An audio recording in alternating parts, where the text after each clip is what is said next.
অকেন্দ্রীয় বৃত্তে এবি ও সিডি যে দুটি কেন্দ্র থেকে সমুদ্রবর্তী, angle AOB is equal to 60 degree এবং সিডি ইজ ইকুয়াল টু 6 সেমি হলে বৃত্তটির ব্যাসার্ধের দৈর্ঘ্য কত? যখনই আমরা এই জ্যামিতি ওরিয়েন্টেড অঙ্কগুলো পাবো, প্রথমে ভালো করে পড়ব এবং দেন সেখানে যা বলা থাকবে সেই হিসেবে একটা ছবি আঁকবো। তো কেন্দ্রীয় বৃত্ত বলে যেহেতু, তাই প্রথমে একটা বৃত্ত আঁকবো।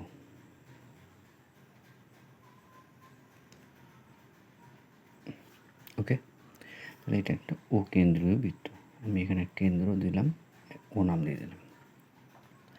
বলছি এবি আর সিডি জ্যা দুটি কেন্দ্র থেকে সমুদ্রবর্তী। আমি একটু দুটো জ্যা আঁকছি যারা কেন্দ্র থেকে সেম ডিস্টেন্সে আছে। এইখান থেকে এর ডিস্টেন্স যদি 5 সেন্টিমিটার ধরে নিই, দেন এইখান থেকে এর ডিস্টেন্সও 5 সেন্টিমিটার। ওকে, এটার নাম দিচ্ছি এ বি আর এটার নাম দিচ্ছি সি ডি। আমি একটু বাঁকা করে আঁকলাম, ঠিক আছে? তোমরা এরকম সোজাভাবে আঁকতে পারো। ওকে, আচ্ছা, এবার বলছে angle U B is equal to 60 degree. Angle U B, আমি ইউবি বানাচ্ছি, এদিকে এও যোগ করে দিয়েছি, এদিকে বিও যোগ করে দিয়েছি। এই অ্যাঙ্গেলটার মান আমাদের দিয়েছে কত? 60 ডিগ্রি। ওকে, আর সিডির মান দিয়েছে, এই যে সিডির মান দিয়েছে কত? 6 সেমি। ওকে, আচ্ছা, যা যা ইনফরমেশন দিয়েছে সেগুলো আমি একটু লিখে নিই। Angle A O B is equal to 60 degree এবং সিডি ইজ ইকুয়াল টু 6 সেমি। আমাদের বৃত্তটির ব্যাসার্ধ বার করতে হবে। ওকে, আচ্ছা আচ্ছা ত্রিভুজ এ ও বি এর ক্ষেত্রে আমরা কী পাচ্ছি? আমরা এটা পাচ্ছি না যে এ O is equal to bio, অর্থাৎ এও বাহুটা আর বিও বাহুটা সমান। কেন বলো তো? বিকজ এরা একই বৃত্তের ব্যাসার্ধ, এটাও বৃত্তের ব্যাসার্ধ, এটাও বৃত্তের ব্যাসার্ধ। তাহলে আমি লিখে দিই পাশে, যেহেতু একই বৃত্তের ব্যাসার্ধ। আচ্ছা, তোমাদের একটা জিনিস জানতে হবে, সেটা হচ্ছে যে আমি পাশে করছি, কোনো ত্রিভুজের যদি দুটো বাহু সমান হয়ে যায়, তবে মনে রাখতে হবে তাদের বিপরীত কোণগুলোও পরস্পর সমান। ঠিক আছে? তাহলে যেমন এই বাহু যদি সমান হয়, তাহলে এই বাহুর বিপরীত কোণ এটা আর এই বাহুর বিপরীত কোণ এটা, এরা দুজনের সমান। এটা যদি 30 ডিগ্রি হয়, দেন এটাও 30 ডিগ্রি। তো দেখো, এই বাহু আর এই বাহু সমান, তার মানে এই বাহুর বিপরীতে কোনটা আছে? এই কোণটা আছে। আর এই বাহুর বিপরীতে কোনটা আছে? এই কোণটা আছে। এই দুটো কোণ কি পরস্পর সমান, অর্থাৎ এই বাহুর বিপরীতে আছে এই কোণটা, এই বাহুর বিপরীতে আছে এই কোণটা, এই দুটো কোণ কি পরস্পর সমান, তাই তো? আচ্ছা, আমি তাই লিখে দিচ্ছি, অতএব এ ও বাহুর বিপরীতে কোনটা আছে? এই কোণটা। তাহলে আমি দেবো কি? O B A. তাহলে angle O B A is equal to, আর এই বাহু অভিবাহুর বিপরীতে কী আছে? এই অ্যাঙ্গেলটার নাম কি? ও A B. Angle O A B, এই দুটো অ্যাঙ্গেল পরস্পর সমান। কেন সমান হলো বোঝা গেছে? যেহেতু কোনো ত্রিভুজের দুটো বাহু সমান হলে তার বিপরীত কোণগুলো পরস্পর সমান হয়। পাশে লিখে দিই, ঠিক আছে? যেহেতু কোনো ত্রিভুজের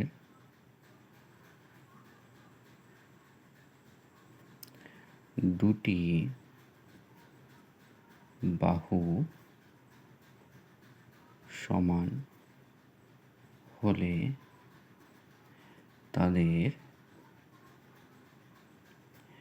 তাদের বিপরীত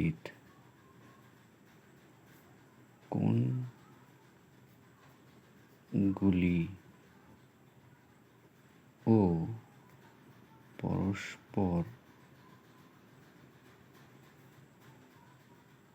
সমান হয়। ঠিক আছে?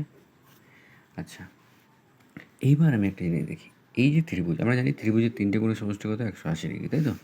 তাহলে এই ত্রিভুজের এই অ্যাঙ্গেল প্লাস এই অ্যাঙ্গেল প্লাস এই অ্যাঙ্গেল, এই 3টে কোণকে যদি যোগ করি তাহলে আমি কত পাবো, 180 ডিগ্রি পাবো।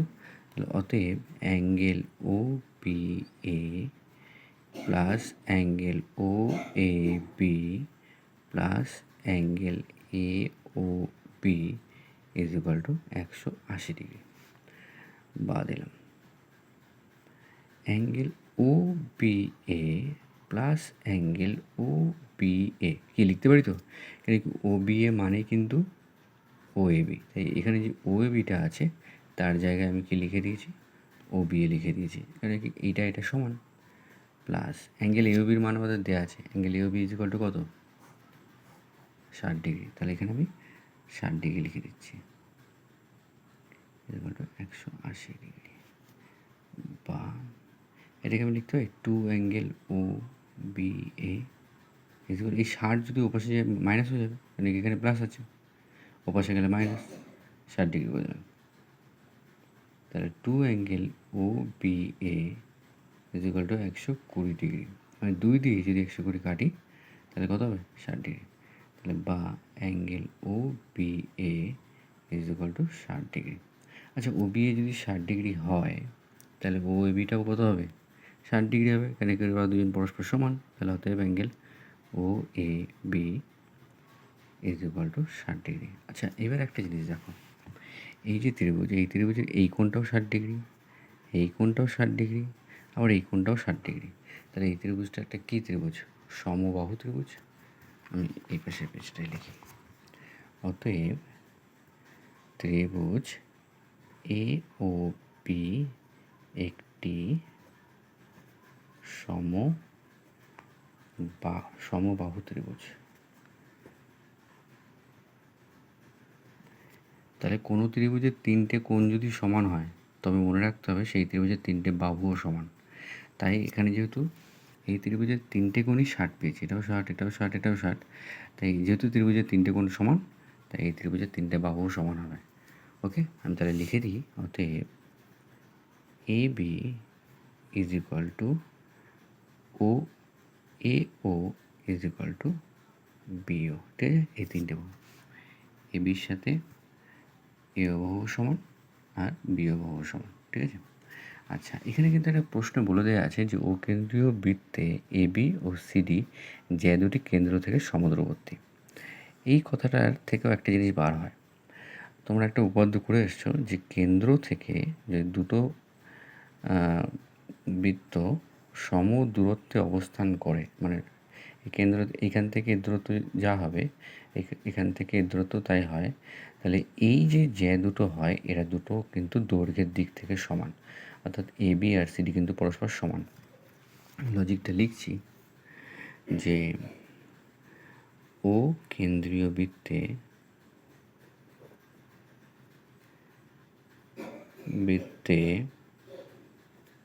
A B O CD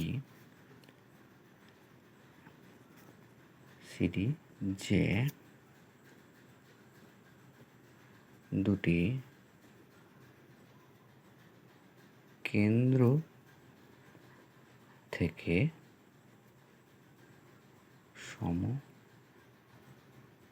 সমদূরবর্তী। তো তোমাদের মনে রাখতে হবে যে ও কেন্দ্রবৃত্তে এ বি আর সিডি যে আছে এরা কিন্তু কেন্দ্র থেকে সমদূরবর্তী। আর যখন এটা মনে রাখবে যে কেন্দ্র থেকে সমদূরবর্তী হওয়া মানেই এই যে দুটো কিন্তু পরস্পর সমান। তাহলে আমি কি লিখতে পারি, অর্থাৎ A B is equal to CD. Any problem? কোনো প্রবলেম নেই। এবার একটা জিনিস দেখো, একটু আগেই প্রমাণ করলাম যে এ বির দৈর্ঘ্য যা এ ওর দৈর্ঘ্য তাই, বি ওর দৈর্ঘ্য তাই। খুব ভালো করে ছবির দিকে তাকাও, এ ওটা কিন্তু বৃত্তটার ব্যাসার্ধ, হ্যাঁ কি না? তাহলে এও যদি বৃত্তের ব্যাসার্ধ হয় আর এওর সাথে ও বিও সমান, এ বিও সমান, আর এ বির সাথে আবার কী সমান পেলাম, সিডি এখানে। তাহলে আমি দেখতে পাচ্ছি অতএব আমাদের A B is equal to CD is equal to A O is equal to BO, তাই তো? এবার আমাদের বলে দেওয়া আছে সিডি ইজ ইকুয়াল টু 6 সেমি, আর সিডি যদি 6 সেমি হয় তাহলে এখানে এবিও 6 সেমি হবে, এও 6 সেমি হবে, বিও 6 সেমি হবে। আর এও এবং বিও এরা কিন্তু বৃত্তটার ব্যাসার্ধ। তাহলে আমি কি লিখতে পারি? অতএব বৃত্তটির ব্যাসার্ধ 6 সেন্টিমিটার। ঠিক আছে, বোঝা গেছে? ফুল ডিটেলসে করেছি, যাদের জ্যামিতির অঙ্ক করতে অসুবিধা হয় এটাকে ভালো করে দেখো। আমি প্রত্যেকটা কারণ লিখে দেওয়ার চেষ্টা করেছি। ভালো করে প্র্যাকটিস করো। খুব সোজা একটা অঙ্ক, মাথায় যদি একবার ঢুকিয়ে নিতে পারো, সত্যি এইটা থেকেও 2 নাম্বার থাকবে, পরীক্ষায় আসে 2 নাম্বার। তো ভালো করে প্র্যাকটিস করো। ওকে, বাই।